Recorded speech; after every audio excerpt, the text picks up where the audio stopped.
टूनी की बेटी गुड़िया अपने बाबा का इंतज़ार कर रही थी और कह रही थी, माँ मुझे बड़ा इंतज़ार होता है जब बाबा दाना लेने जाते हैं, तो मैं चाहती हूँ मैं उनके साथ जाऊँ, लेकिन वो मुझे नहीं लेकर जाते, मैं उनसे नाराज़ हूँ। टूनी कहती है, बेटा तुम अभी छोटी हो इसलिए वो तुम्हें नहीं लेकर जाते, क्योंकि बहुत मुश्किल होती है दाना ढूंढने में, शिकारियों का डर भी होता है और ज़ख्मी होने का ख़दशा होता है, इसलिए तुम्हारे बाबा अभी तुम्हें नहीं लेकर जाते।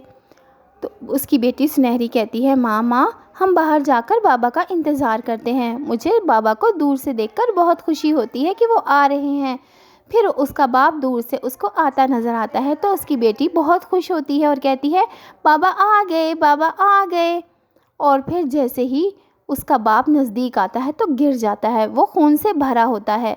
टूनी और गुड़िया परेशान हो जाते हैं। टूनी कहती है, क्या हुआ आपको, क्या हो गया? वो कहता है, एक शिकारी ने मुझ पर हमला कर दिया और वो मेरे पीछे आया है, तुम गुड़िया को लेकर यहाँ से निकल जाओ, वो यहाँ तक पहुँच जाएगा और सबको मार देगा। टूनी कहती है, नहीं नहीं, मैं आपको ऐसे छोड़कर कैसे चली जाऊं? लेकिन वो कहता है, मेरी बात मानो वरना हमारी बेटी नहीं बचेगी, वो मेरे पीछे आ गया है, बस पहुंचने वाला होगा, जाओ जल्दी करो, गुड़िया को लो और निकलो यहाँ से, वरना वो हम सबको मार देगा, जाओ तुम्हें मेरी कसम है।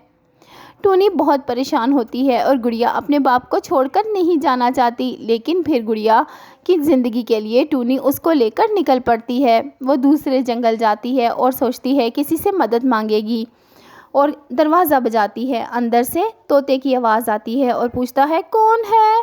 तो टूनी कहती है, मैं दूसरे जंगल से आई हूँ, मेरे पीछे शिकारी लगे हैं, मेरी मदद करो, मेरे साथ छोटी सी बच्ची है। तोता कहता है, नहीं नहीं बहन, मैं तुम्हारी मदद नहीं कर सकता, यहाँ पर कौवा और कौवी का राज है, वो सामने रहते हैं, उनका घर सामने है, जाओ पहले उनसे इजाज़त लो, फिर हम तुम्हें यहाँ पर रहने की इजाज़त देंगे, वो किसी गैर पंछी को यहाँ पर नहीं रहने देते, अगर मैंने तुम्हारी मदद की तो वो मुझे भी यहाँ से निकाल देंगे।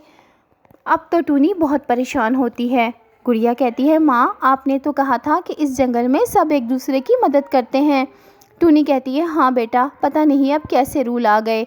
फिर वो कालू और गोरी के दरवाज़ा बजाते हैं और कालू और गोरी बाहर आते हैं तो पूछते हैं, हाँ क्या बात है, क्यों बजा रही हो दरवाज़ा?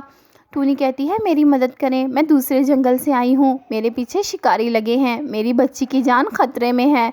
गोरी कहती है, अरे हमने ठेका लिया है क्या तुम्हारी बच्ची की जान बचाने का? चलो जाओ भागो यहाँ से, हम अनजान पंछियों को यहाँ पर बिल्कुल नहीं रहने देते, वैसे भी इस जंगल में दाना बहुत कम रह गया है। फिर वो दोनों अंदर चले जाते हैं। टूनी अब तो रोने वाली हो जाती है कि क्या करे, कहाँ जाए अपनी बेटी को लेकर। उसके पास कोई ठिकाना नहीं था, ना कुछ खाने की कोई चीज़ थी जिससे वो अपना और अपनी बेटी का पेट भर सके। वो बेबसी से दरवाजे को देखती रहती है। फिर वो उस रात अंधेरी और ठंडी रात में अपनी बेटी को पंखों में छुपाकर गुजारती है। सुबह हो जाती है। उसकी बेटी कहती है, माँ क्या हमारा कोई घर नहीं होगा, हम ऐसे ही रहेंगे, हम तो भूख से मर जाएंगे। टूनी कहती है, फ़िक्र मत करो, आओ पानी पीकर आते हैं नदी से। नदी पर उनको कबूतर और कबूतरी मिलते हैं। कबूतर कहता है, बहन नई लगती हो यहाँ पर? तो टूनी कहती है, हाँ मैं दूसरे जंगल से आई हूँ, शिकारी हमारे पीछे पड़ गए थे, जान बचा कर आई हूँ, लेकिन कोई ठिकाना नहीं।